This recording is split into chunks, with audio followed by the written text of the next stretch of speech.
What is up, everyone? Brandon First, aka First Report, representing the First Off the Bench podcast network. Everyone comes off the bench. We are first. Welcome into another edition of the Changeup here on the network. We focus on everything Major League Baseball has to offer. It is officially spring training, as spring training is getting underway as we speak. It's a great time to be a baseball fan. With me, as always, you have my co-host, Bryanna Winner. You can find Bryanna at bwinner12. How you doing today? I'm good. Excited that baseball's getting started again, and it sucks that it's training camp's only 3 hours away, and I can't go. Yeah, it's like the whatever insurance commercial where they're pulling on the fishing pole with the dollars. Oh, And I'm almost sure got it. they would let, and I'm sure they would let me go cover it. I just don't have a chance right now. Yeah. Responsibilities are unfortunate, especially when you're that close. But we are going to be breaking down some of the big stories, at least overall. So obviously, the World Baseball Classic. We'll check in on our teams. We'll look at the NL East at the end of the show, but we are going to start at the top of the show, looking at the American League East, giving some projections, what we think is going to happen, and definitely the predicted order. Obviously, this division, most people do believe the New York Yankees will be the top team in this division, but we will break that down. Bryanna, what are your thoughts? The American League East, how do you think it's going to shake out? Honestly, if it's like last year, Baltimore's not going to be at the bottom. I don't think. But that's also dependent on if they can play like they did last year and if somebody is worse, which my guess right now might be Boston. Yeah. Toronto and Um, Tampa might be switched, but so you have again, the Yankees winning the division? if they stay healthy, then yes. Yeah, okay. Well, just yeah. So if they do stay healthy, like they If did last year, you think they get the job done? if if they're not healthy, I'd say it's going to be either Toronto or Tampa, most likely Toronto. But if the Yankees stay healthy, it's going to be the Yankees. Yeah, I think I think the Yankees are probably the best team outside of the Astros, maybe in baseball. I think they have the best pitching staff, 1 through 5. I think they do win this division. I don't want to say easily, but relatively easily. I do have as I go over my notes here, the Toronto Blue Jays coming in second here. I think they've done enough to build around Vladimir Guerrero Jr. And I'll tell you what, that pitching staff is very good as well. They bring Chris Bassett into the fold. Obviously Barrios is still there. And Manoah is someone I think is a really, really good pitcher there for the Blue Jays. Not even to mention Kevin Gosman, who last year, may have been one of the best pitchers in all of baseball. So I think that the Blue Jays are going to be that team that will, at the very least, challenge the Yankees. I For my third place team, I went a little crazy. I'm having a little deja vu last year to when I picked the Tigers to, I think, finish second or third in the American League Central, and they were absolutely terrible. I have the Orioles in third place in this division. I think they are a good enough team offensively to compete with any one of these teams. The one detriment, I will say, the pitching staff it's not very good, period. That's all you can say. They hope that they're going to probably have to score 5 or 6 runs a game to win most games. But I think that they're able to do that, and in a division that's, little top heavy.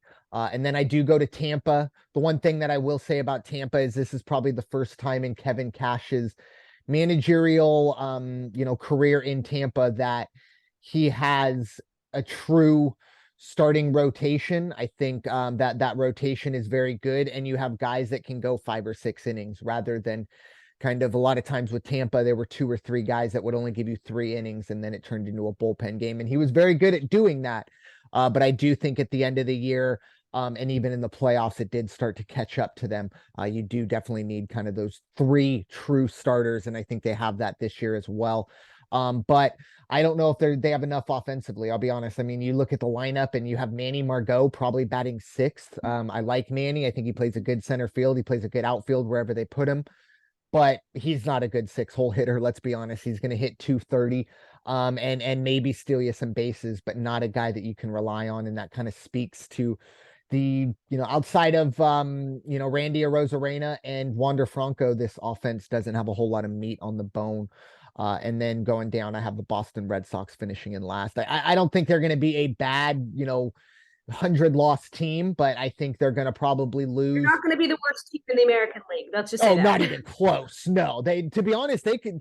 I think when it's all said and done, the whoever finishes fifth in the East, obviously, I think it's the Red Sox, would probably have finished third in either the Central or the West, but definitely the Central. I think the Central is just really bad. We'll get to them next week, but I think the worst team in the league, in the American League, is going to come from the West. Oh, 100%. But I'm saying, like, the Boston Red Sox, if they finish in fifth place, their record will probably, they're not going to be, if they were in the West or the Central, they'd be third or fourth. They wouldn't be fair, though. To be fair, though, they did start off really hot last year, and then just, I don't know what happened for them to just fall apart, but they fell apart. And honestly, I don't think they're going to come back the way that they did last year. I think they're just going to stay at that bottom level and try to work their way up. But it's going to be hard because they didn't really do much. Exactly. And they didn't do much. So they pretty much have the same lineup, the same pitchers, except for maybe like the few that they picked up, but they weren't really active in the offseason. So I don't think they're going to do much. Yeah, I agree. I kind of look at them. Obviously, the Dodgers are a much better team, but the Dodgers didn't really do a whole lot this offseason, similar to the Red Sox. Well, I think they lost Trey Turner. I think, there are holes in that with the Dodgers, but in terms of the Red Sox, I think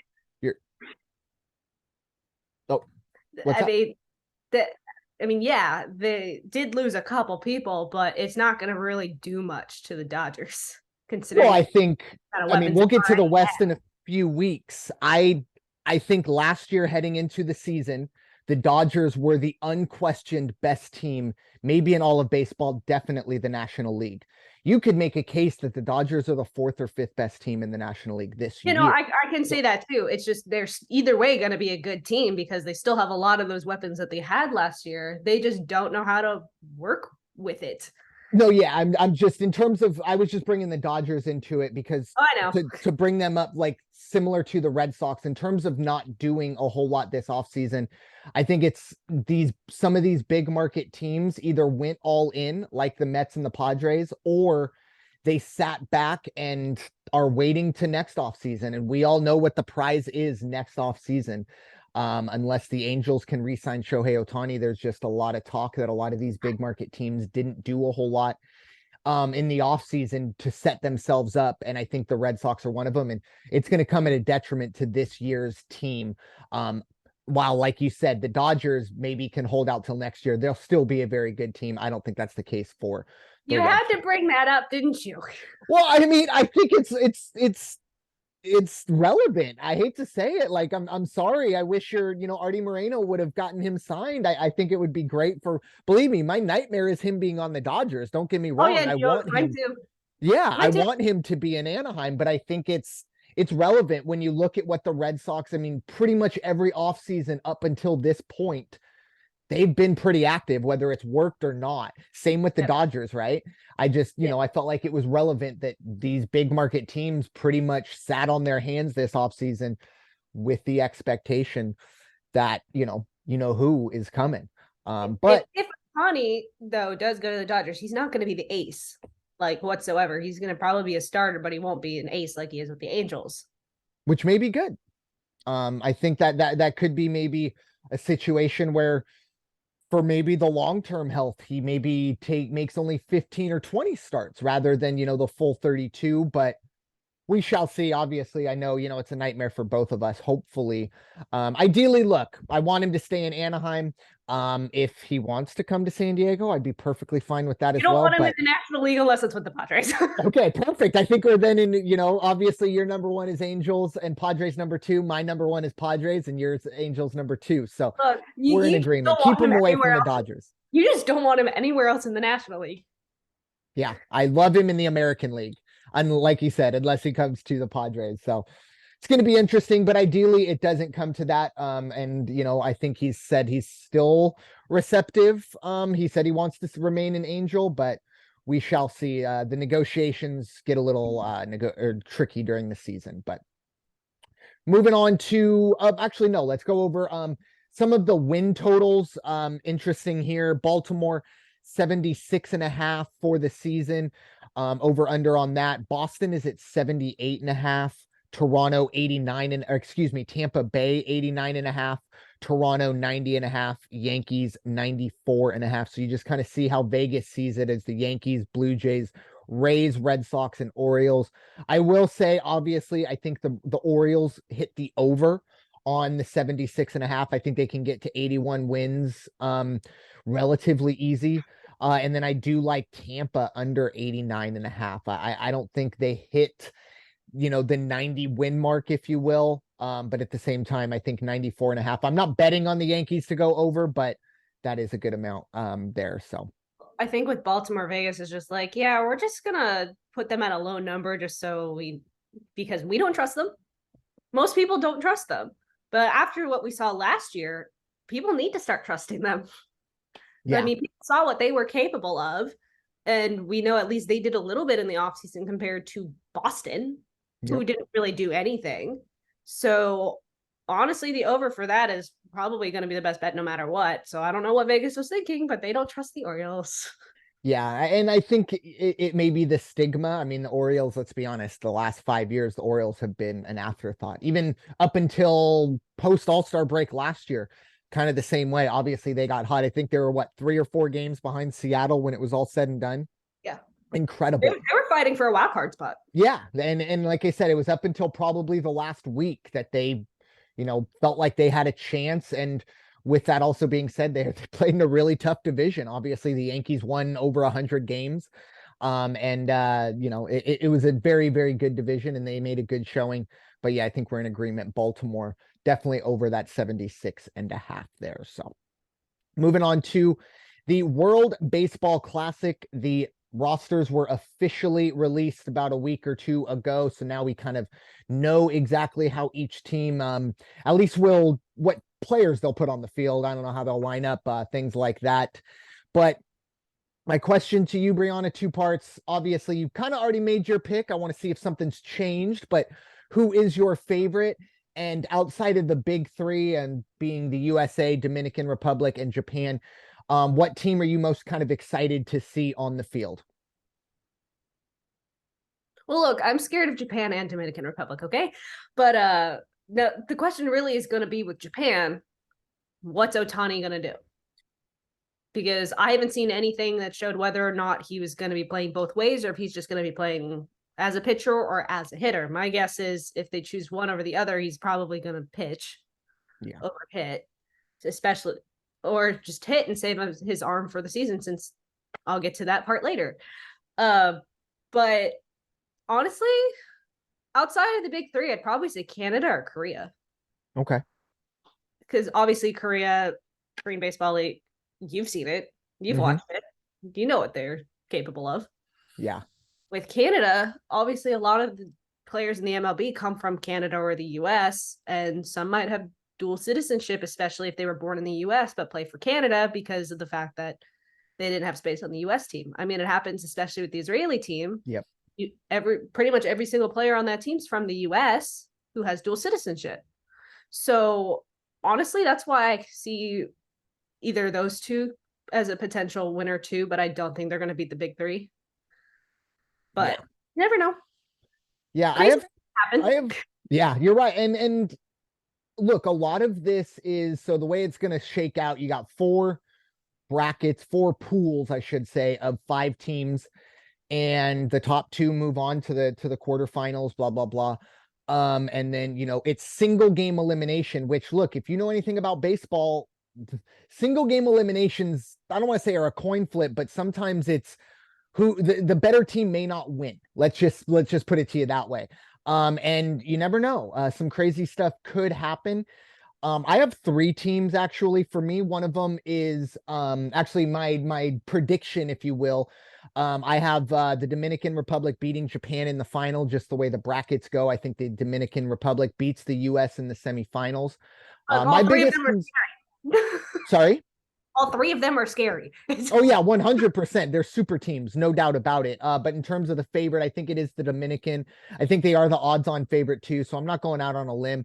I just think for the US, I don't think their pitching's good enough. I'll be honest. Kershaw dropping out, which look, it's expected. I don't think anyone really expected to see a 38-year-old Kershaw playing like just let's focus on the season. I mean, look, I'm obviously not a Dodger fan, but I want to see everyone healthy. I think that was probably the best bet. I just don't like their pitching staff, but um, I have the Dominican beating Japan in what I think will be a fantastic game. Once again, it is a single game playoff, so keep an eye on that. One of the three teams I'm going to keep an eye on is Mexico. I think they have a pretty darn good roster. They have Randy Arozarena and Alex Verdugo in that lineup, and their 1, 2, 3 in that rotation can go up with pretty much anyone in the league. I mean, you got, or anyone in this tournament, any team in this tournament, I should say. You can go Julio Urias, Taiwan Walker, and Jose Urquidy. Like, I think that's a pretty good 1, 2, 3. They will obviously have issues outside of that. I don't think this is a team that makes it to the final or something like that, but you very well could see Mexico put a very good showing forward. I also like Puerto Rico. I think Puerto Rico, obviously, led by Yadier Molina. He's played for Puerto Rico in this tournament. Javi Baez is on this team. Plenty of stars. I think they may be a little top heavy though, not enough to really kind of compete with the big boys of those big three. Not a ton of depth. And the last one, I don't think this team's going to be very good, but I think they're going to be fun to watch. It's the Czech Republic. Obviously, a team that kind of surprised some people even to get here. They're going to be outmatched in every single game. They have a game against China that I think is their only winnable game. Once again, no disrespect to these guys, but you have Eric Sogard and I believe two other players who were born in the US and kind of do that dual citizenship thing, right? Every other one of these players is from the Czech Republic. They play in the amateur league because there's no professional league in the Czech Republic. All these guys have day jobs. We're like four days removed from the Miracle on Ice when the US with a bunch of college kids beat the Soviets. I don't think we're going to see a miracle on dirt with the Czech Republic. I just think it's cool. I think it's a situation these players now, if they are big time baseball fans, they're going to be playing against some of the best players in the league. And then when it's all said and done, they're going to have to go back to their day jobs. I don't know. You don't see that too often. Sorry, Who's in their pool aside from China? it's China, Japan, Korea, and I believe Chinese Taipei. They might be able to beat Chinese Taipei too, but yeah, it's going to be tough. But they can't Japan no, not a chance. And like I said, I prefaced it. This is more of a they drew the short end. Well, and Israel too. I don't know if you saw Israel's bracket, but Israel has they have Nicaragua, Puerto Rico, Venezuela, and the Dominican Republic. And they're just happy. Yeah, exactly. And I think it'll be cool. But the one difference I would say, I mean, obviously for Israel, you have Jock Peterson, you have a couple other guys that I can't pull off the top of my head. You have a lot of players from major leagues on that team because obviously they're like, there's too much good talent that'll be playing on the US team. So let's find another country where we could get dual citizenship or we've got ties to and go from there. And I think I explained to you last time how they get the dual citizenship for Israel. They go to, I mean, they have was it Jewish paternal or like Jewish grandparents, and then they have to go to Israel, make a visit to Israel at some point, kind of. That part necessarily doesn't happen. Okay, gotcha. But it's just the grandparents or the family just tree, Jewish essentially. Ties. Yeah. Or just like Israeli or Hebrew ties, Jewish ties, pretty much. Gotcha. Well, good. Yeah, that'll be interesting. But like I said, the Czech Republic just kind of I don't know.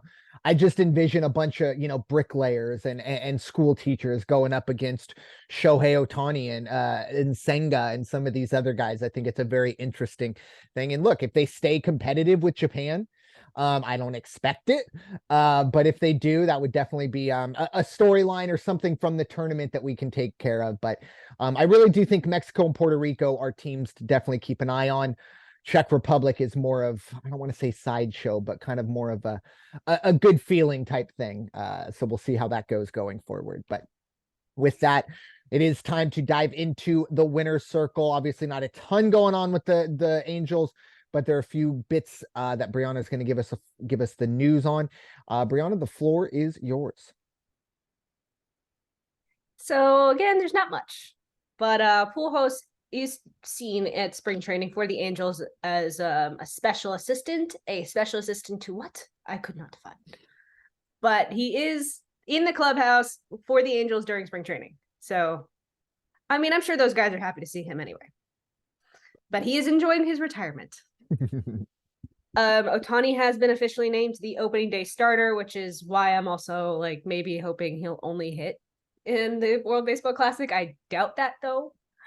And they signed Matt Moore on February 16th, which is more pitching help, and I will gladly take it. Yeah, and I don't have to Google him either. Like, I actually know who Matt Moore is. So that's a plus. I mean, no offense to some of these other guys, not to say that if I Google you, you're a bad baseball player, but sometimes you do get into a situation where some of these players come in. But Pujols, I think that's a great story because what do you call it? You have a situation where maybe it wasn't the best breakup, at least outside wise, it was a DFA and it kind of maybe got a little hairy towards the end. But obviously, dust under the bridge, or water under the bridge, I should say, as he's back. I would have definitely, if you would have told me he was going to be a special assistant anywhere, you obviously would have thought Cardinals first, but I think it's great to have Pujols back in the dugout. And I'm sure Ohtani and Trout love it. It's a friendly face, and somebody that can also, bring a lot of credibility to whatever he is specially assisting. Like you said, we don't really know, but it's probably purposely vague because they may not even know what he needs to be a special assistant to going forward. But I think anything in terms of swinging a bat and hitting a ball, he's going to be a pretty good special assistant. Yeah. So with that, have fun with yours. Yeah, it's an interesting one here for the Padres and the Padre report. One of the biggest news, obviously, for the Padres, and not a big surprise. We've been hearing some rumblings about this for the last month or two. Manny Machado has pretty much come out and said, I am going to opt out of my contract at the end of the year. And look, I'll be honest, who can blame him? He's probably going to be able to go out and make even more money than he did on the original Padre contract. So, I always look at it, if it were my shoes, or if, it's somebody else, your family relies on you, you need to go make the most money. So ideally the Padres would have got, the extension figured out to where there was no opt out. That didn't happen. Spring training has started. They're not going to keep negotiating. So it is what it is. It is unfortunate. Ideally, Machado will commit to the Padres long term, but the Padres will have an opportunity to, at the very least, probably know his demands better than most teams, and they have a rapport with him. Hopefully they're able to open up the checkbook and get him signed back up, maybe at a better deal. But it's all in for the Padres this year. They have the number 3 payroll in all of baseball, which, as a Padre fan my entire life, almost seems like I'm in an alternate universe while I say that, because they've been such a low spending team pretty much my entire life. The last 5 years have been pretty crazy to see the turnaround. Obviously, Xander Bogaerts was the big pickup of the offseason. Fernando Tatis coming back April 20th to really kind of get the big four together for the first time ever with Machado, Soto, Bogaerts, and Tatis. The Padres did add Michael Wacha and Cole Hamels. Michael Wacha signed a major league contract. Cole Hamels, a minor league contract. I think it's great. The hometown kid, Cole Hamels, coming back. This is a kid out of RB High who actually struck out against, back in my overmatched baseball days. But he was obviously the number 1 overall pick, had a very good career with the Phillies and elsewhere. Probably one of his last go rounds. Part of me really, really would think it's a great story for Cole Hamels to make the team. But the other part of me that's a realist also knows if Cole Hamels makes the team, that's not necessarily a great sign. This is a guy who really has struggled lately, not only to just stay healthy, but also, be a good pitcher. So ideally the Padres give him a 3 weeks and they go, hey, you know what? Thanks for coming out. But we have better pitching out there because the Padres do need to contend not only for the West, but really for a pennant for this season to really be considered a success. Michael Wacha's side of things, I think he comes in and he'll have an opportunity. I think you have 2 rotation spots between 3 guys, Michael Wacha, Nick Martinez, and Seth Lugo. Figure that out. Whoever gets those 3, maybe you go to a 6-man rotation with those 3 guys. But we know right now, Yu Darvish, Joe Musgrove, Blake Snell, these are the top 3. Let's figure out who's 4 and 5. Michael Wacha coming in to hopefully, maybe solidify that part as well. And the final bit, look, as if there was any doubt when the spring training schedule came out, we knew the new rules were going to be in effect. The pitch clock, the hitter clock, all these clocks and these bigger bases and the international tiebreak rule, the runner starting on second is here to stay. And I know Bryanna is not happy about that. But anyways, Machado, it does become the first player to get a strike called on him for not getting into the box quick enough to start an at bat. Obviously, spring training, a lot of players, a lot of teams are going to be needing to get used to this. His quote after the game was, yeah, I think I'm going to be down 0-1 a lot this year, which at first I laughed. I thought it was really funny, very candid. But the other part of me went, I hope you're joking, because at some point you do have to adjust to these new rules. And starting 0-1 every single at bat, or at least even once or twice a game, I mean, that you're putting yourself at a very big disadvantage. So ideally, he can get this figured out, in spring training, or at the very least by the end of April. And he's not starting a ton of these 0-1. But I do think there will be other players that have to deal with this. But this is what spring training's for, to work out the bugs, work out the kinks. And, if Major League Baseball wants games to be 2.5 hours, I guess the games will be 2.5 hours. But I guarantee you one thing, the commercial breaks will still be just as long, because Major League Baseball will scream about making the game shorter, but they won't do anything to actually cut into their pockets to make the game shorter. But that was a little soapbox there. Well, that and the ghost centers are permanent. Yes, that's ridiculous. This is Major League Baseball. I understood it in COVID years, right? Or the COVID year, and maybe even a year after, because you're dealing with a lot of uncertainty. But we're Major League Baseball players here. We're now starting with a runner on second. I could even see it. Hey, if we go into the 11th inning, that's when we turn on the imaginary base runner or ghost runner, whatever you want to call it. But to just straight into the top of the 10th, it feels little leagueish. It feels amateurish, if I'm being honest. But I know Bryanna, she's had hate for it before I even knew what it was. I said it at the start. I hate this rule. Yes. Even before I knew what the rule was, Bryanna was hating because in everything. softball, it's normal. I've played on, because in softball, it's normal, and I played on both sides of it, and I hated it as a catcher, and I hated it as being the runner on second base, because I'm not fast. Yeah. I hate it. Yeah.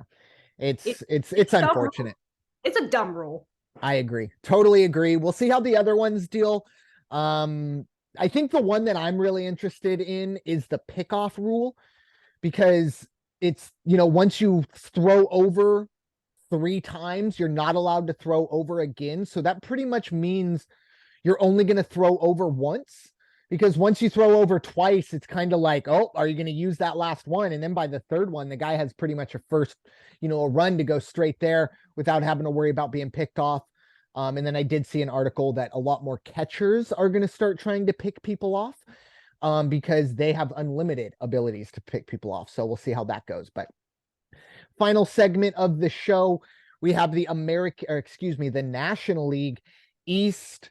On this side of things, obviously, this is a very interesting division. You have the defending National League champions. You have a team that has the highest over-under win total in the National League, and you have the New York Mets. Yes, I was not talking about the Mets out of those two. Obviously, Without a doubt, Steve Cohen has just essentially opened up the checkbook and is the modern day George Steinbrenner at the moment, with a payroll over 330 million.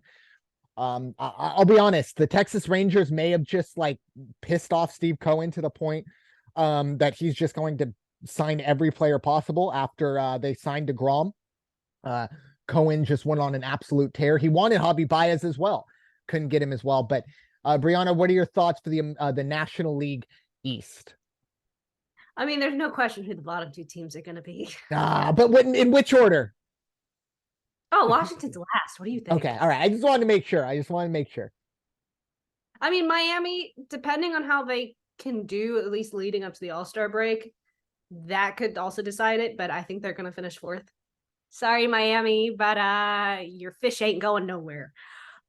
So honestly, the top three could be a toss-up on literally anywhere they go because they are pretty much equal. Yes, the Phillies didn't do too much, but they did enough, and they still have the majority of their core left from last year's World Series team. The Mets need to stay healthy. They need DeGrom to stay healthy. And you mean DeGrom's in Texas?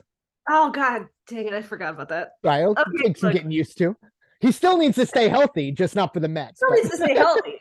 Yeah. But look, this is the first time he hasn't been with the Mets. Yeah. My brain is everywhere. Mets need to just worry about their pitching. And Atlanta is just going to be Atlanta. Look, they sucked a couple years ago prior to the All-Star break and then just went on a tear right after. It could be the same way or it could be the opposite. So, again, these top three teams could be in any which way. Go out on a limb and give us a winner?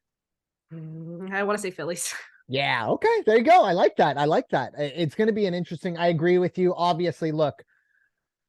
Oh, Washington. Oh, they're going to be a pretty bad baseball team. Let's talk about the Nationals, shall we? Yeah, that's where we start at the bottom. I also have Miami in fourth place. I think they've gotten better and maybe they're on the right track. They're not on the level of the other three teams, let's be honest.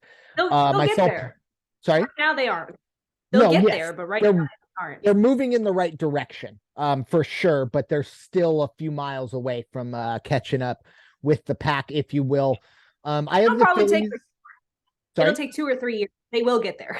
Yeah, and I also think they're going to need to see some regression from the other teams. Let's just be honest, they can't compete with the big markets unless they get a little lucky. But we'll see where that goes going forward. But they are, like you said, moving in the right track. I have the Phillies in third.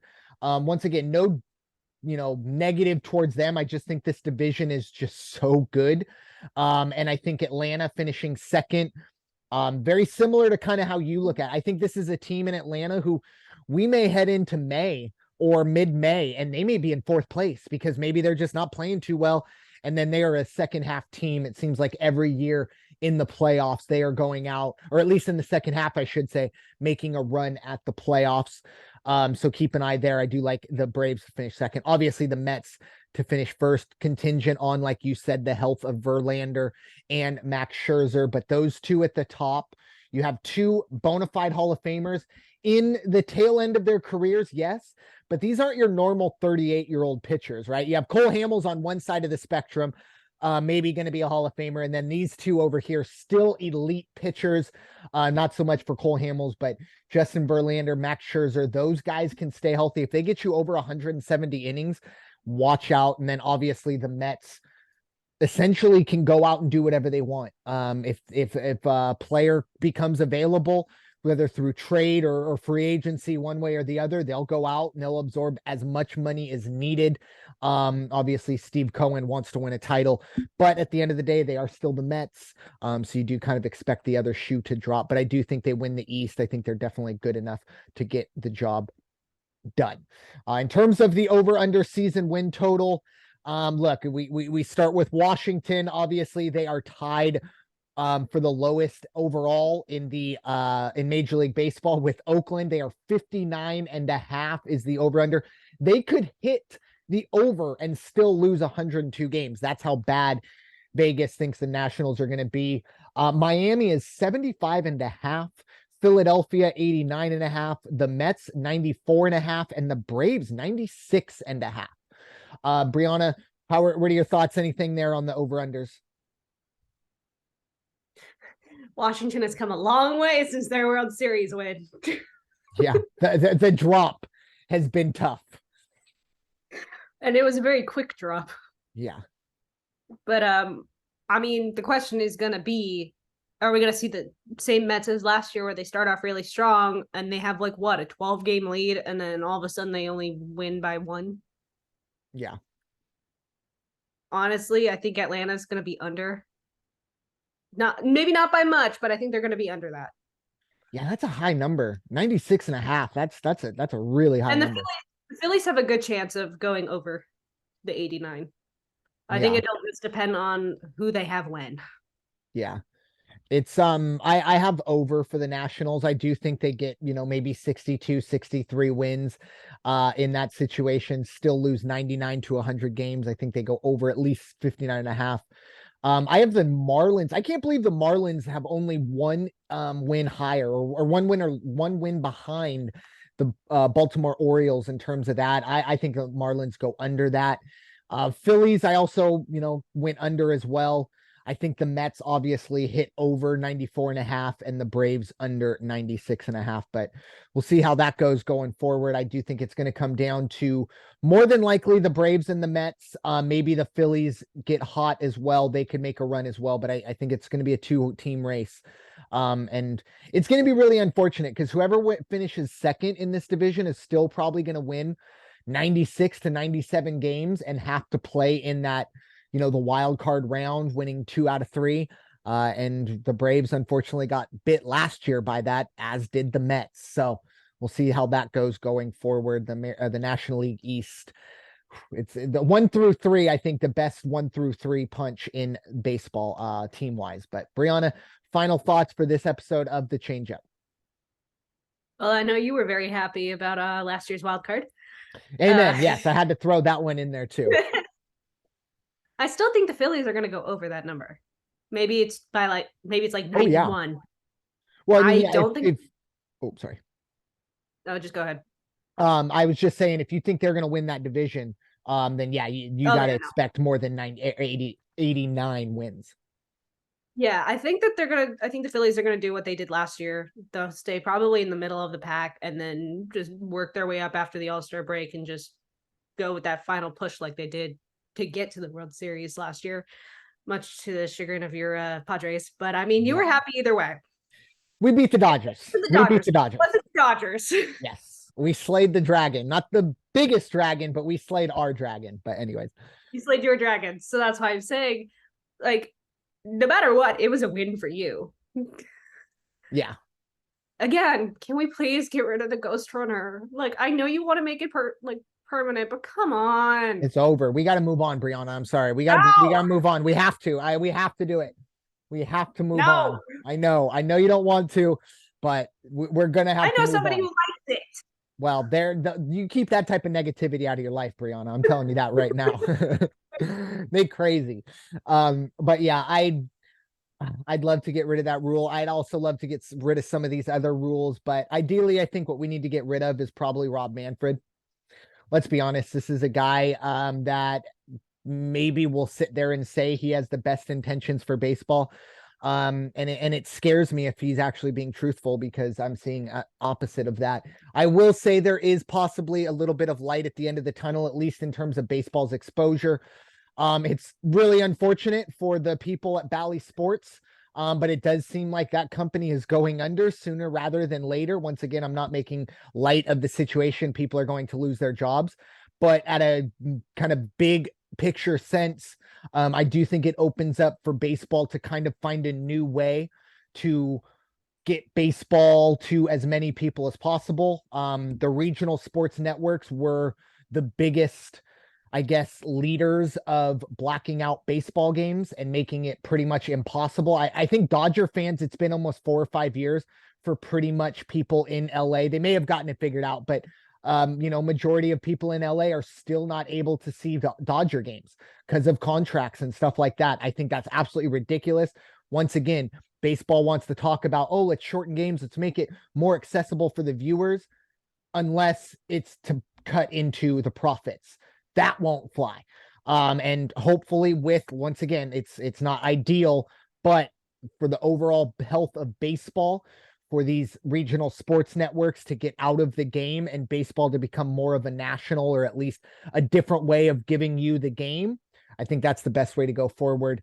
And at the very least, it'll keep Rob Manfred out of our picture, at least for a little bit, while we'll at least have something to feel good about as a baseball community. So with that, thank you all so much for listening to this episode of the Changeup presented by the First Off the Bench Podcast Network.